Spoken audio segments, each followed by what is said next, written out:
Hey guys, it's Bebe. Welcome back to my channel. I am so excited for this video today. I'm going to be chatting all about Electric Forest, which is coming up so soon, and I'm so excited to be returning, so I will be attending this year. I went to Forest for the first time last year after wanting to go for so long, and I just had an absolutely amazing experience.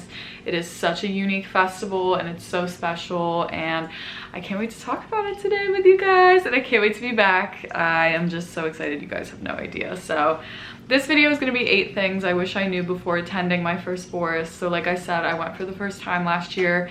There are definitely some things that I wish I knew going into it. It is kind of a beast of a festival. It's 4 days instead of 3, and then I would say most people get there on Wednesday. So I will be arriving on Wednesday, and then we're picking up the RV on Tuesday. So it's almost a week long of an experience, and you definitely need to be prepared.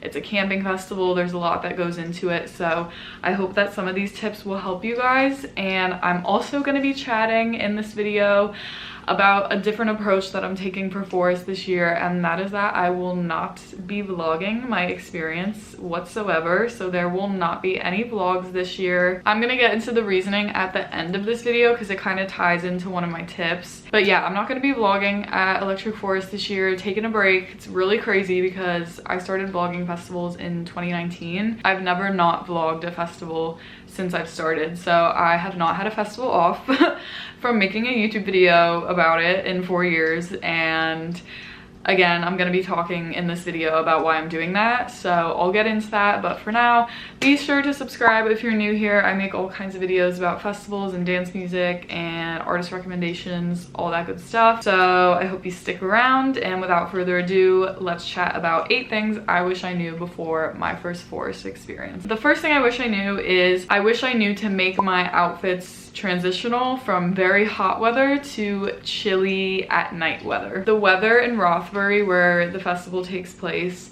can be very, very hot, or sometimes it can be very chilly, or it can be rainy. You really kind of have to monitor it up until the week of. I actually haven't even picked what I'm gonna wear, and it's literally next week because I'm waiting to see what the weather looks like on the 4 days. But yeah, last year I picked very like summery festival outfits, but then at night when the sun goes down, it does get pretty chilly. Especially I remember on day 4 last year, it got very cold and very windy, and I ended up going back to camp to get a hoodie because I just couldn't do it in what I was wearing.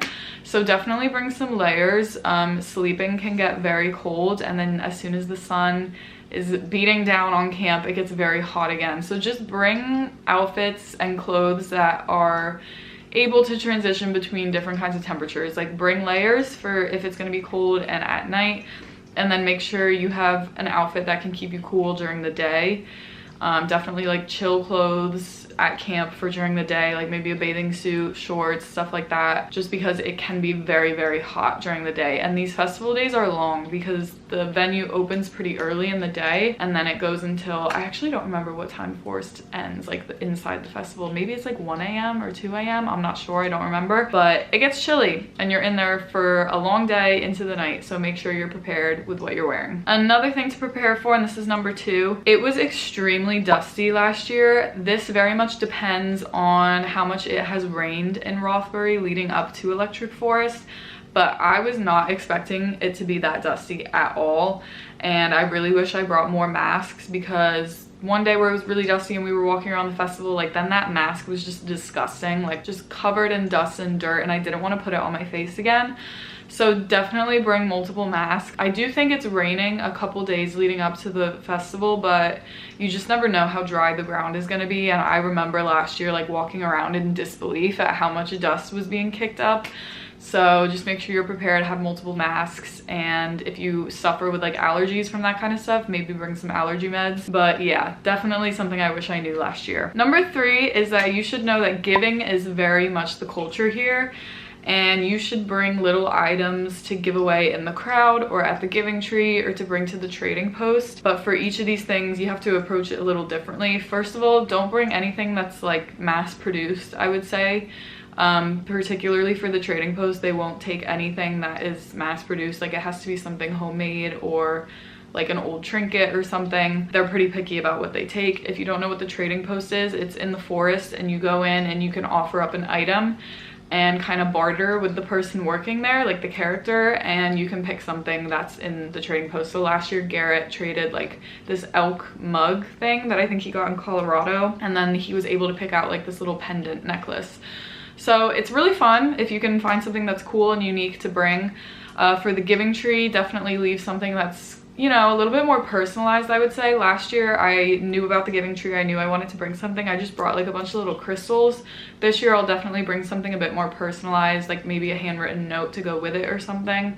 But yeah, giving is huge here. People will hand out little like knickknacks in the crowd and just all kinds of things. It's just the giving culture at Forest. So definitely have some items to come with. Number 4 is do not pack your schedule with back-to-back sets. I know that with most music festivals, it's kind of just what we do, especially as ravers. We make our schedules. We want to go to this artist, that artist, and run all across the festival grounds. Forest is not like that. Definitely make sure you're actually scheduling time. If you're that adamant about seeing certain artists, make sure you're allowing time to just go explore the forest, because there is so much to do. There are so many activities, especially with the hangar as well.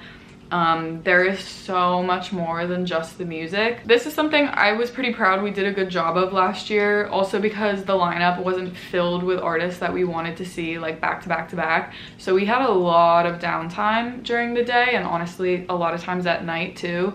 And I loved that we saw so much of the forest and we explored all throughout the hangar. And yeah, there's just so much to do. So make sure that you are not just focusing on the music, but also focusing on the forest experience. Number 5 is to interact with the characters in the forest, because fun things will sometimes happen. And I think I'm just gonna leave it at that. Number 6, I wish I fucking knew this, you guys. This is probably one of my most important tips. Please wear the comfiest shoes you own. Put fucking like extra, those gel insoles in them. Bring ibuprofen. I don't know if it's just me, but my number one thing as I've gotten older with festivals is that my fucking feet hurt as I go through the weekend. The terrain at Forest is just very uneven. You're in a forest, like hello. So your feet will fucking hurt as the day goes on. And again, the days are long, the nights are long. So I definitely this year will be bringing gel insoles and carrying around some ibuprofen with me, because it got to a point last year where we were at Grizz's set and I so badly wanted to like be dancing in the crowd, and I was like, I genuinely can't do it. Like I need to sit down. I'm in so much pain. So definitely be prepared for that. Do not fuck around with like, oh, I think these shoes might be comfy. No, bring ones that you know are gonna be comfortable, because it is a fucking hike of a weekend. Number 7 is something that I also really wish I knew last year, and that is that it is a very long journey and a tough recovery, not just physically from, you know, being at a festival for almost a week, but also emotionally and spiritually, if that makes sense. When I came home from Forest last year, it's a very, if you really lean into the experience, it can be very transformative. It's also a very happy bubble, like so isolated from the rest of what's happening in the world. Like you don't really have cell service. You're so far out in the middle of nowhere. So you kind of are very far removed from everything that's happening back home. And, you know, obviously you're taking time off work. And I personally really struggled going back to regular life after Forest last year. Struggled with going back to work. I struggled with finding motivation to just do like my regular day-to-day. And it wasn't even so much the physical recovery for me. Like, yeah, I was really tired from the lack of sleep, but it was more so just like, oh my God, I just had the most magical experience ever, and now I'm sitting at my desk working a 9 to 5. Like, that for me was really difficult, and I know a lot of my friends struggled with the same thing. So if you have the means to, I highly recommend focusing on taking, out of all the days you can take off for this event, try and take more on the return rather than leaving to get there, if that makes sense. Because that is something I really wish I did last year. Jumping right back into society was not it for me. And I literally remember like waking up and crying like every morning almost for the week after Forest, because I was like, I can't do this. It's a tough one, you know. You're very much, like I said again, in a happy magical bubble wonderland that is Electric Forest. And I also think it matters a great deal to kind of set your intentions going into the festival, which, by the way, speaking of setting intentions, my wonderful friend Aid, aka Vibe with Aid, is hosting a workshop at the Brainery on, I believe it's Thursday morning. I will put the graphic here so we know for sure. But she's doing a workshop all about setting intentions. And if you don't know what that is, I highly recommend you just go in with an open mind, because I think that's something that I really was not good at for a long time in my festival career. And now I go into festivals so much differently. And because of that, I leave them so much more differently, if that makes sense. So for me, last year, Forest was like a very happy escape and kind of showed me like a lot of what was wrong in my everyday life, like outside of that happy wonderland. So definitely, it's a transformative experience. It's a spiritual journey, again, if you lean into it and are really embracing the experience. So the recovery is tough, and I wish I knew that last year. The last point I want to make, and this is kind of going off of number 7, this is the perfect experience to just completely disconnect and enjoy the magic. It's such like it's almost like a very sacred space. There's an energy to Forest that I can't explain, but when you go, you'll just feel it. It sounds silly, but those who have been understand.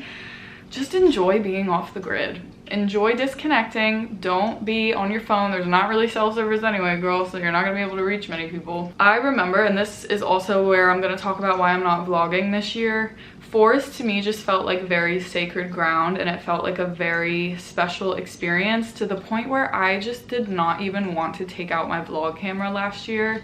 And it was the first festival I've ever experienced where I was like, oh my god, like I really don't want to fucking vlog, like I don't want to do this. And I've never felt that way. Like I've usually always been very happy to vlog events. I remember by day 4 I was like, I don't even want to bring my camera in. Like I just want to be off the grid. I don't want to document this. Like I just want to be super present and be in the moment and experience everything.